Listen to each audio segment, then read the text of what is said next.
SCERT की किताबें 6 class का इतिहास हम लोग पढ़ रहे हैं। इतिहास में अभी का जो टॉपिक है हम लोग देखेंगे बौद्ध धर्म। इस बौद्ध धर्म से और जैन धर्म से नास्तिक संप्रदाय में जो हम लोग पढ़ते हैं, जो सर्वाधिक प्रश्नों की जो संख्या रहती है वह बौद्ध और जैन से ही पूछा जाता है। हेलो नमस्कार दोस्तों, उम्मीद है आप सभी लोग अच्छे होंगे, बढ़िया होंगे। आप सभी लोग बहुत बढ़िया होंगे, पढ़ाई भी बहुत ज़ोर से चल रहा होगा। तो अभी हम लोग SCERT की किताबें, बिहार सरकार की किताबें हैं। SCERT की किताबें 6 क्लास का इतिहास हम लोग पढ़ रहे हैं। इतिहास में अभी का जो टॉपिक है हम लोग देखेंगे बौद्ध धर्म। इस बौद्ध धर्म से और जैन धर्म से नास्तिक संप्रदाय में जो हम लोग पढ़ते हैं, जो सर्वाधिक प्रश्नों की जो संख्या रहती है वह बौद्ध और जैन से ही पूछा जाता है। तो चलिए हम लोग प्रारंभ करते हैं, बौद्ध धर्म पढ़ते हैं। संस्थापक, बौद्ध धर्म के संस्थापक गौतम बुद्ध को माना जाता है। गौतम बुद्ध को, इनका जन्म 563 ईसा पूर्व में हुआ था। 563 ईसा पूर्व में हुआ था। लेकिन अगर NCERT में आप पढ़ेंगे तो NCERT में इनका जन्म जो है 566 BC लिखा हुआ है। ये NCERT में है। बाकी बहुत सारी किताबों में इनका जन्म 563 ईसा पूर्व में ही बताता है। जन्म स्थान कपिलवस्तु के लुम्बिनी वन में इनका जन्म हुआ था। कपिलवस्तु के लुम्बिनी वन में। और इस लुम्बिनी वन का जो वर्णन है यह रोमिनदेई स्तंभ लेख में मिलता है। रोमिनदेई, यहाँ देख लीजिए, पूछा जाता है रोमिनदेई स्तंभ लेख में इसका वर्णन मिलता है। इसकी स्थापना अशोक सम्राट ने किया था। इसकी स्थापना अशोक सम्राट के द्वारा किया गया। और अशोक सम्राट के जितने भी स्तंभ है उन सारे स्तंभों में सबसे छोटा स्तंभ है रोमिनदेई का। सबसे छोटा है ना, सबसे छोटा स्तंभ है। एक चीज और भी है, जब अशोक सम्राट बौद्ध धर्म को ग्रहण कर लिया तब उनको इच्छा हुआ कि क्यों ना हम जहाँ पे बुद्ध का जन्म हुआ था वहाँ पे एक यात्रा किया जाए। जब वो पहुँचते हैं लुम्बिनी में तो वहाँ पे वहाँ के लोगों का जो टैक्स है, जो कर देते हैं, वो कर घटा करके 1/8 कर देते हैं। 1/8 कर देते हैं। इंपॉर्टेंट है। इसका मतलब ये है कि आर्थिक जो कर है उसकी चर्चा इस रोमिनदेई स्तंभ में हमें मिलता है। इसमें हमें मिलता है, स्तंभ लेख में। इंपॉर्टेंट है यहाँ से। इनके पिता का नाम सुदोधन है। पिता का नाम सुदोधन है। और ये सुदोधन जो है ये शाक्य वंश से बिलोंग करते हैं। ये शाक्य वंश से बिलोंग करते हैं। और माता का नाम जो है महामाया देवी है। महामाया देवी जो कोलिय वंश से बिलोंग करती हैं। ये कोलिय वंश से बिलोंग करती हैं। इनकी पत्नी का नाम यशोधरा है। पत्नी का नाम यशोधरा हो जाता है। पत्नी को हम लोग बेम्बा भी कहते हैं, भदकचना भी कहते हैं। यशोधरा तो है ही है ना। इनको गोपा भी कहा जाता है। इनको गोपा भी कहा जाता है। उस साम्राज्य की सबसे खूबसूरत कन्या से उनका विवाह होता है। गौतम बुद्ध का 16 वर्ष की अवस्था में सबसे खूबसूरत महिला के साथ उनका विवाह हो जाता है। और उनसे एक पुत्र की प्राप्ति होती है जिसका नाम है राहुल। राहुल नाम है। जन्म प्रति की बात करें तो कमल एवं साढ़ हो जाता है ना। उनके जीवन से संबंधित बहुत सारी चीज़ें हैं जो प्रश्न पूछता है। प्रथम गुरु का नाम है अल्लार कलाम। ज्ञान की प्राप्ति उन्हें बोधि वृक्ष में, बोध गया में बोधि वृक्ष के नीचे हुआ था। प्रथम उपदेश उन्होंने सारनाथ में दिया जिसको हम लोग धर्मचक्र परिवर्तन कहते हैं। धर्मचक्र परिवर्तन कहा जाता है। तो इनके पहला जो गुरु थे उनका नाम था अल्लार कलाम। और ये अल्लार कलाम जो है ये वैशाली में ही मिले थे। वैशाली में ही मिले थे। और इनको सबसे बेहतर जो ज्ञान था सांख्य दर्शन का ज्ञान था। और सांख्य दर्शन की जो दीक्षा इन्होंने बुद्ध को दिया, यही अल्लार कलाम ही ने दिया था। जब बुद्ध को लगा कि शायद हम जिस सत्य की खोज में निकले हैं, है ना, जिस ज्ञान की हमें ज़रूरत है, जिसके लिए मैंने अपना घर छोड़ा, जिसके लिए मैंने अपनी बड़ी खूबसूरत पत्नी और अपने पुत्र को त्यागा, जिसके लिए मैंने अपना सब कुछ लुटा दिया। और यहाँ आने के बाद पता चलता है, अपने प्रथम गुरु के पास पहुँचने के बाद पता चलता है वो चीज़ें हमें यहाँ मिल ही नहीं रही है। नहीं मिला, यानी कि उनकी जो भूख थी वो मिटा ही नहीं। तब वो यहाँ से राजगीर जाते हैं और राजगीर में उन्हें द्वितीय टीचर मिलते हैं जिनका नाम है रुद्रक रामपुत। उनका नाम है रुद्रक रामपुत। कहानी हम लोग किताबों में पढ़ेंगे, मेरे एप्लीकेशन में आइए, वहाँ पे कॉन्सेप्ट फैक्ट पूरे कहानी के साथ आपको मिलेगा। फिर इतिहास को आप भूल नहीं पाएंगे, चाहे जितना भी आप भुलाना चाहें आप भूल नहीं पाइएगा। और आपको लगता है कि इतिहास और ज्योग्राफी बेवफा है तो दिल लगा के देखिए, फिर आपको पता चलेगा। क्योंकि हम लोग क्या करते हैं ना, इतिहास को इतिहास के दृष्टिकोण से पढ़ते ही नहीं हैं। हम लोग इतिहास को इस तरह से पढ़ते हैं जैसे लगता है कि मतलब है ना किसी और की ये चीज़ें हो।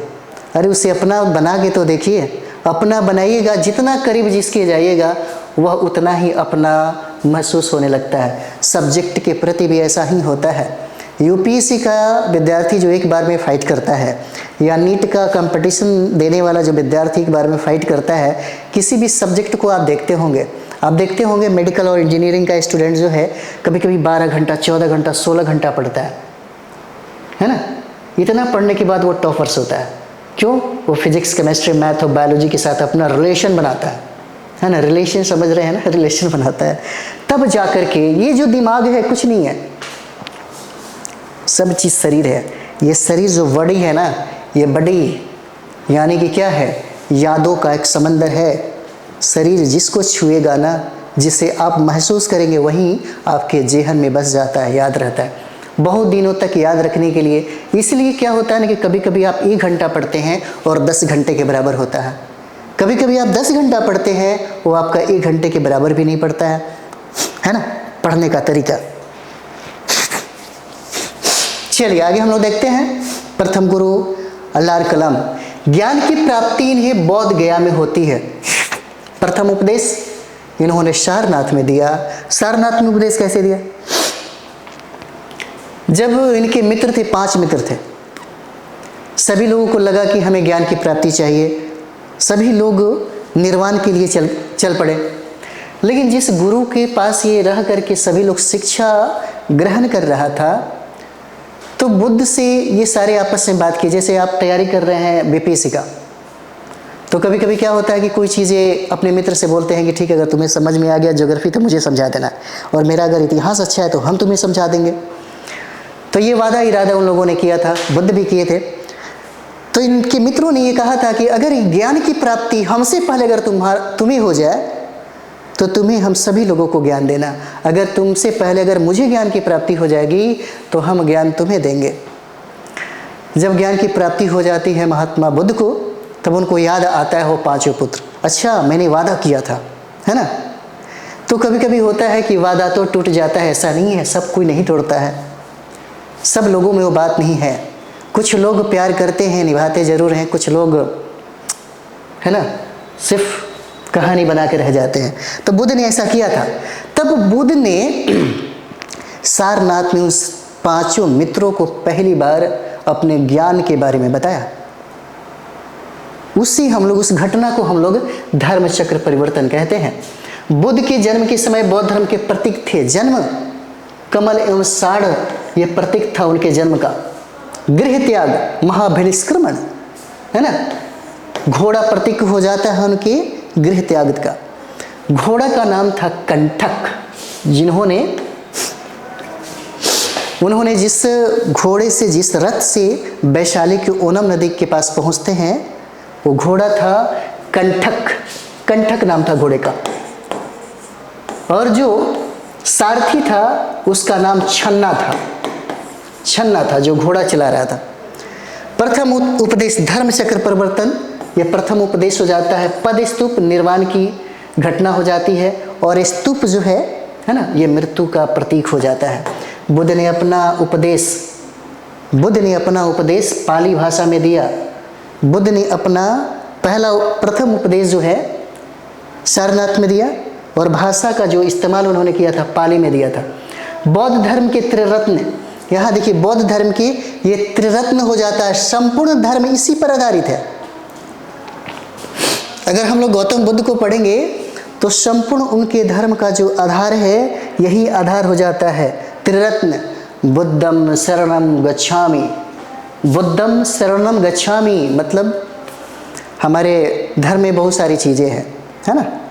तो वहाँ पे जब आप जाएंगे अपने दुख को लेकर के, तो उनका आपके कष्टों का हरण कैसे किया जाता है, तो शनि देवता पे ऐसे चढ़ाइए तो ये हो जाएगा, है ना। कोई अंगूठी दिया जाता है, अंगूठी पहनिए तो ये हो जाएगा, है ना। बहुत सारी चीज़ें हैं। यहाँ से 20 किलोमीटर वहाँ जाइए फलाना मंदिर मिलेगा, फिर वहाँ से 2 किलोमीटर वहाँ जाइए, आपके कल्याण वहीं पे होने वाले हैं। लेकिन बुद्ध ने आखिर क्या कहा? बुद्धम शरणम गच्छामि। इन्होंने ये कहा कि तुम्हारे दुखों का कल्याण जो है सिर्फ एक जगह होगा, वो है ज्ञान। तुम्हें हमारे पास आने की ज़रूरत नहीं है, तुम्हें ज्ञान के शरण में जाना चाहिए, है ना। जैसे मानते हैं कि आपको कंप्लीट करना है बीपीएससी टीचर, आपको कंप्लीट करना है ना, बीपीएससी 70 का सिविल सर्विस एग्ज़ाम, तो आपको कहाँ जाना चाहिए? किताबों में जाना चाहिए, एनसीईआरटी एससीईआरटी की किताबें पढ़ना चाहिए, है ना। भगवान में भरोसा नहीं करना चाहिए, वरना आदमी लुट जाता है ना। तो बुद्ध ने अपना पहला उपदेश से दिया था सारनाथ में, और उन्होंने पाली भाषा में दिया। त्रिरत्न जो बहुत बार पूछता है बीपीएससी, जिसमें 3 त्रिरत्न हो जाते हैं, बुद्धम शरणम गच्छामि, धम्मम शरणम गच्छामि और संघम शरणम गच्छामि हो जाता है। अपने वीणा के तार को इतना मत कसो कि वे टूट जाए। आपको ये कहानी थोड़ा सा बताते हैं, है ना, ये थोड़ा सा आपको बताते हैं। इनके गुरु ने कहा, रुद्रक रामपुत ने कहा कि जब कोई आदमी सन्यासी बनता है तो दुनिया के हर मोह माया से अलग थलग हो जाता है। ज्ञान की प्राप्ति इतना आसानी से नहीं होता। निर्वाण की प्राप्ति अगर करना होता तो सब कोई कर लेता। निर्वाण की प्राप्ति में जो मार्ग का चुनाव किया जाता है वो बहुत ही ज़्यादा कठिन होता है। उनके गुरु समझा रहे थे बुद्ध को कि निर्वाण की प्राप्ति में एक दिन 24 घंटे भूखा रहना पड़ता है, अपने शरीर को क्लेश पहुंचाना होता है, अन्न जल भी छोड़ देना पड़ता है। इनके गुरु एक दिन बोलते, ये 4 दिन 5 दिन 10 दिन 15 दिन इस तरह से अन्न पानी सब कुछ त्याग देते थे, क्योंकि इनको पता था जो लोग हमेशा अतीत को याद रखते हैं उनको सबसे पहले सफलता मिलती है। पटना में हम लोग हैं ना, पटना में हमारे यहाँ बहुत सारे विद्यार्थी आते हैं बीपीएससी तैयारी करने के लिए। तो कभी कभी बहुत अंदर से गुस्सा आता है ना। आता तो है ये सोच करके घर से कि हमको बीपीएससी का तैयारी करना है, आने के बाद सब कुछ करता है लेकिन तैयारी नहीं करता। जो लोग उसे याद रखते हैं कि मैंने अपने घर के माता पिता बुजुर्गों को ये वादा करके मैं पटना आया था कि हम कुछ करके लौटेंगे, तब तो पढ़ते हैं, तब तो सीरियस होते हैं। लेकिन जिन्हें ये पटना गलियों की और ये चकाचौंध जो है, अगर इसमें वो खो जाते हैं तो ज़िंदगी भर के लिए खो जाते हैं। इसी तरीके से ये था, बुद्ध को ये बात पता था कि मैंने अपने घर के, है ना, अगला मैं राजा बनने वाला था, मैंने सब कुछ छोड़ा है, मैंने सब कुछ छोड़ा है इसके लिए। गुरु के बातों पर बड़ा अमल करने वाले ये शिष्य थे, बहुत प्यारे शिष्य थे। गुरु को भी इनसे प्रेम हो गया। वो एक काम कहते तो ये 50 तरह से वो काम करते थे बुद्ध। लेकिन इस ज्ञान के चक्कर में बुद्ध अपने शरीर को ही गला लिए, शरीर को गला लिए। शरीर में जान नहीं था, कमजोरियां हो गई थी। शरीर जो हट्ठा कट्ठा बुद्ध का देखते हैं, एक हट्ठा कट्ठा एक राजकुमार थे, वो सारा शरीर बर्बाद हो गया। एक छोटा सा नदी को पार करना था जहां पे पानी बहुत कम था, राजगीर से पार करके बोध गया पहुंचना था। जैसे ही नदी को पार करते हैं, नदियों के किनारे वो गिर जाते हैं और गिरने के बाद वो बेहोश हो जाते हैं। बेहोश होने के बाद जो जगते हैं तो वहाँ के जंगलों में कुछ महिलाएं आती हैं घास काटने, या कुछ चीज़ें हैं जो काटने आती हैं। तो कुछ महिलाओं का टोली होता है जो ये गाना गाती हैं कि अपने बीना के तार को इतना मत कसो कि वे टूट जाए, और न ढीला करो कि संगीत ही ना निकले। इस गीत को सुनकर बुद्ध ने मध्य मार्ग को अपनाया। पहला ज्ञान का आभास इन्हीं महिलाओं के माध्यम से बुद्ध को मिला था। उनको समझ में आ गया, है ना। लोग कहते हैं ना संडे मंडे, अब बहुत ऐसे विद्यार्थी हैं अभी बहुत ऐसे विद्यार्थी हैं जो पढ़े लिखे लोग हैं, मैं उनकी बात कर रहा हूँ जो प्रगतिशील है। संडे मंडे जो भी हो, अरे लोग तो छठ पूजा और ये जो भी पूजा पाठ होता है उस दिन भी चिकन मटन खाते हैं। शुरू में लगता था कि नहीं बहुत गलत है ना, लेकिन जब सुनते हैं कि अच्छा मेरा फलाना स्टूडेंट इस दिन भी ये खाया, तब तो लगता है कि नहीं सच में ये वैज्ञानिक, जो लोग विज्ञान को पढ़ते हैं चीज़ें समझ जाते हैं। यहाँ पे विज्ञान का अच्छा आभास मिला था बुद्ध को, और किसके माध्यम से? महिलाओं के माध्यम से। महिला बहुत पावरफुल होती हैं, अगर महिलाओं को दबाया ना जाता ना तो मर्दों की स्थिति एकदम खराब हो जाती। महिलाओं बहुत ताकतवर होती है, बहुत ताकतवर। इसलिए ताकतवर होती है क्योंकि एक मर्द को पैदा करती है। ये बहुत बड़ी शक्ति है जो मर्दों के अंदर नहीं होता। तो यहीं पे उन्होंने सबसे पहले इस ज्ञान का आभास उनको मिला। कौन सा? अपने बीना के तार को इतना मत कसो कि वे टूट जाए, न ढीला करो कि संगीत ही ना निकले, है ना। इसी गीत को सुनकर बुद्ध ने मध्य मार्ग अपनाया, और इस मध्य मार्ग ने पूरी दुनिया में बुद्ध के मार्ग को फैला दिया। लेकिन इसी समय जो इनसे भी पुरानी धर्म थी, जैन धर्म, जो ज़्यादा फैल ही नहीं सका, मात्र शहरों में और छोटे वर्ग जो व्यापारी लोग थे उन्हीं में ये सिमट के रह गया। लेकिन बुद्ध ने भारत ही नहीं बल्कि विश्व के अन्य जगहों पर भी अपनी छाप और पहचान बनाई। चलिए आगे हम लोग बढ़ते हैं। यहाँ पे अष्टांगिक मार्ग है ना। बुद्ध ने कहा कि अष्टांगिक मार्ग का पालन करने वाला इंसान बहुत खुशी होता है, खुशी से रह सकता है। जीवन जीने का सलीका उन्होंने अष्टांगिक मार्ग में ही बताया था। बौद्ध सभा जो पूछा जाता है आपसे एग्जाम में, प्रथम बौद्ध संगीति का आयोजन 483 ईसा पूर्व में होता है। प्रथम बौद्ध संगीति का आयोजन 483 ईसा पूर्व में राजगृह में होता है, जिसके अध्यक्ष महाकश्यप हैं, जिसके अध्यक्ष महाकश्यप हैं। और इस समय सम्राट जो है हर्यक वंश का सम्राट, जिसका नाम है अजातशत्रु, पूछा जाता है। ये चारों जो संगति है उसको एकदम रट लीजिए, यहीं से सवाल पूछता है। और इसी समय इसी प्रथम संगीति में 2 ग्रंथों का संकलन किया गया था, सुत्त पिटक का और विनय पिटक का। सुत्त पिटक की रचना आनंद के द्वारा किया गया था और विनय पिटक की रचना उपालि के द्वारा किया गया था प्रथम बौद्ध संगीति में। प्रथम बौद्ध संगीति 483 ईसा पूर्व में हुआ, राजगृह में हुआ था, और उस समय उसके अध्यक्ष महाकश्यप को बनाया गया था। और शासनकाल यानी कि राजा थे अजातशत्रु। द्वितीय बौद्ध संगीति 383 ईसा पूर्व में हुआ था। 383 ईसा पूर्व में वैशाली में हुआ, वैशाली में। और उस समय इसके अध्यक्ष सब्बाकामी थे। शिशु नाग वंश के सम्राट थे जिनका नाम था कालाशोक। कालाशोक के ही सानिध्य में द्वितीय बौद्ध संगीति का आयोजन किया गया। तृतीय जो 250 ईसा पूर्व में होता है, तृतीय बौद्ध संगीति 250 ईसा पूर्व में होता है पाटलिपुत्र में। और उस समय इसके अध्यक्ष मोगलीपुत्तिस को बनाया जाता है। और इसी मोगलीपुत्र ने अभिधम पिटक की रचना की थी। अभिधम पिटक की रचना की थी। सुत्त पिटक, विनय पिटक और अभिधम पिटक, तीनों को है ना पिटक त्रिपिटक कहा जाता है। पिटक का मतलब होता है टोकरी, है ना। क्या होता है? टोकरी। यानी कि तृतीय बौद्ध संगीति का आयोजन अशोक सम्राट के द्वारा कराया गया, और तृतीय बौद्ध संगीति का अध्यक्ष मोगलीपुत्तिस को बनाई गई। और ये पाटलिपुत्र में इसका आयोजन हुआ 250 ईसा पूर्व में। नेक्स्ट चतुर्थ बौद्ध संगीति 98 ईसा पूर्व में हुआ था। चतुर्थ बार बार पूछा हुआ है। यह कुंडलवन में हुआ था। कुंडलवन कहाँ? कश्मीर में, है ना। यह कश्मीर में हुआ था, कुंडलवन के कश्मीर में। और इस समय इसके अध्यक्ष थे अश्वघोष, और ये कनिष्क के समय में हुआ था। उस समय सम्राट कौन थे? कनिष्क थे। चारों बौद्ध संगीति आपको याद होना चाहिए, इसका फायदा आपको मिलेगा बहुत ज़्यादा, है ना।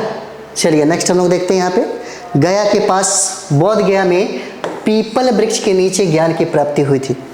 35 ईयर्स, 35 वर्ष की अवस्था में बुद्ध ने ज्ञान को प्राप्त कर लिया। लोग 40 और 42, 35 सब कुछ पार कर जाते हैं, एक बीपीएससी कंप्लीट नहीं करते। दुख की बात है ना। लड़कों से आगे लड़कियां जरूर हैं।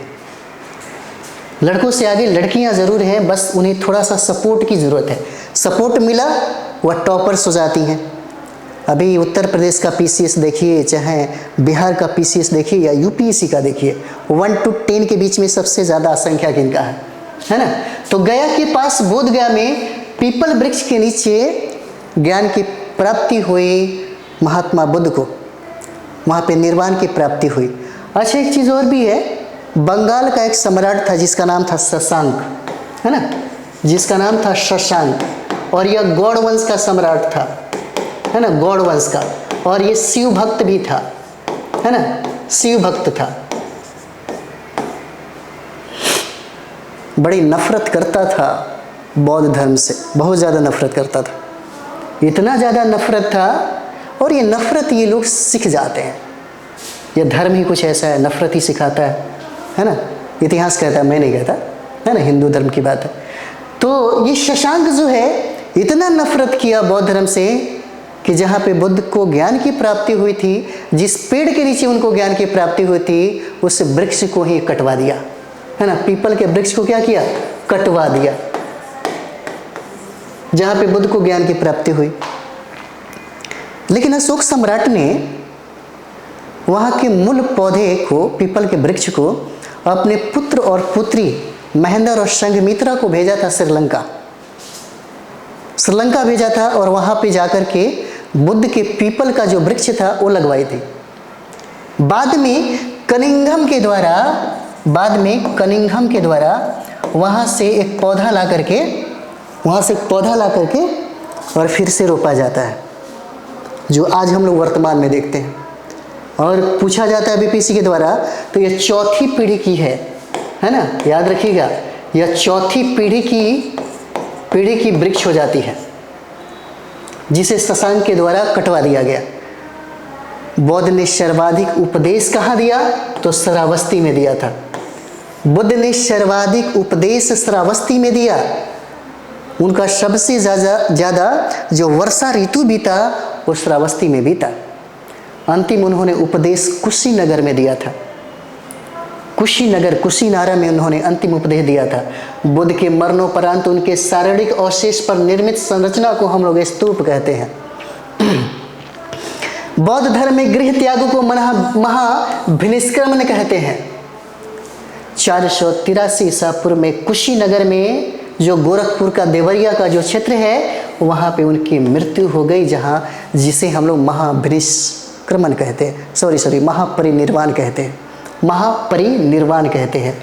मगध के राजा बिंबिसार इसके अनुयायी बने। बिंबिसार जो है क्या बनते, इसके अनुयायी बनते हैं, है ना। चलिए आगे हम लोग बढ़ते हैं, है ना।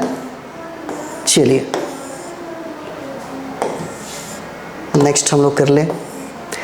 चलिए इसके बाद हम लोग, है ना, इसके बाद हम लोग जैन धर्म पढ़ेंगे, क्योंकि जैन धर्म से आपको पता ही होगा, जैन धर्म से भी बहुत सारे सवाल जो हैं वह पूछे जाते हैं आपके एग्ज़ाम में जैन धर्म से। तो जैन धर्म और बौद्ध धर्म अगर पढ़ लिया जाए तो जो भी प्रश्न बनता है वो आपसे बन जाएगा, बहुत ईजिली बन जाता है ना। बस एक बार सही तरीके से पढ़ने की ज़रूरत है।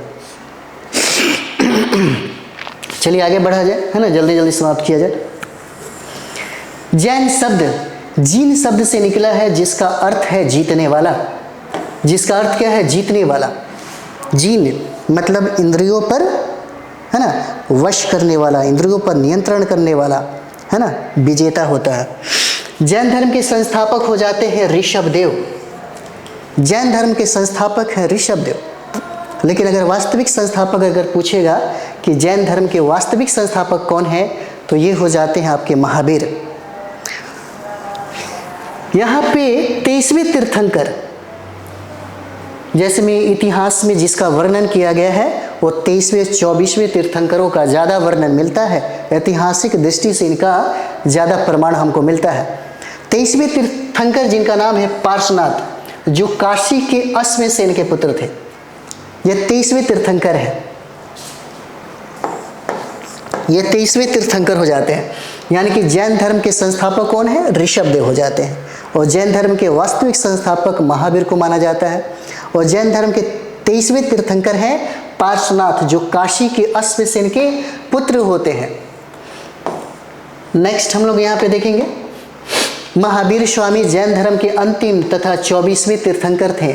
इनका मूल नाम था वर्धमान महावीर था। इनका जन्म 540 ईसा पूर्व में वैशाली के निकट कुंडल ग्राम में हुआ था। कुंडल ग्राम में जन्म हुआ 540 ईसा पूर्व में कुंडल ग्राम में जन्म हुआ और इनकी मृत्यु 468 ईसा पूर्व में पावापुरी में हो जाती है। इनकी मृत्यु 468 ईसा पूर्व में पावापुरी में हो जाती है।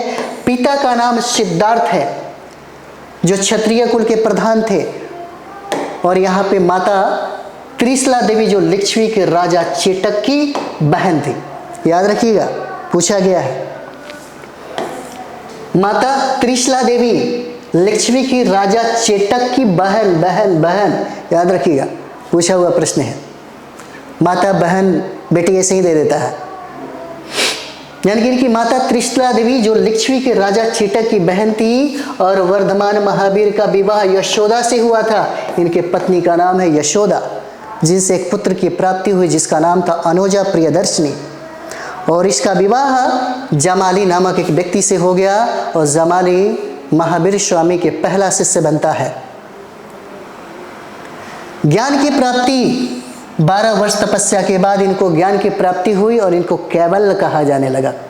कैवल्य की प्राप्ति हुई। चंद्रगुप्त मौर्य जैन धर्म को मानते थे। चंद्रगुप्त मौर्य अंतिम समय में भद्रबाहु के निकट चले गए और भद्रबाहु से उन्होंने जैन धर्म की दीक्षा ग्रहण कर ली, और उसके बाद उनके साथ वह दक्षिण भारत चले जाते हैं श्रवण बेलगोला में, जहाँ पे संलेखना और संथारा विधि के माध्यम से वह शरीर को त्याग देते हैं। चंद्रगुप्त मौर्य है ना, जैन धर्म के अनुयायी थे। जैन धर्म के त्रिरत्न वहाँ भी है बौद्ध धर्म में, त्रिरत्न यहाँ भी है जैन धर्म में। सम्यक दर्शन, सम्यक ज्ञान और सम्यक आचरण है यहाँ पे जैन धर्म में। बौद्ध धर्म में क्या है? बुद्ध, धम्म और संघ है। जैन धर्म में सम्यक दर्शन, सम्यक ज्ञान, सम्यक आचरण है। इसका वर्णन है यहाँ पे। नेक्स्ट आगे, महावीर के प्रथम अनुयायी उनके दामाद जमाली थे। जैन साधु मुंह और नाक पर कपड़ा बांधकर चलते हैं ताकि सांस लेने पर किसी कीड़े आदि की हत्या ना हो जाए। अहिंसा का मार्ग इतना कठोर था कि किसान लोग इस धर्म से दूर ही रहे, इस धर्म से आम जनता दूर रही। अहिंसा का व्रत को धारण करना सभी लोगों के बस की बात नहीं थी। हाँ, महात्मा गांधी ने जो अहिंसा का मार्ग चुना, इसी जैन धर्म से उन्होंने लिया था। महावीर ने अपने उपदेशों में कर्म को प्रधान माना। महावीर ने अपने उपदेशों में कर्म को प्रधान बताया। कर्म, ये बात तो महात्मा बुद्ध भी कहते हैं, कर्म ही पूजा है।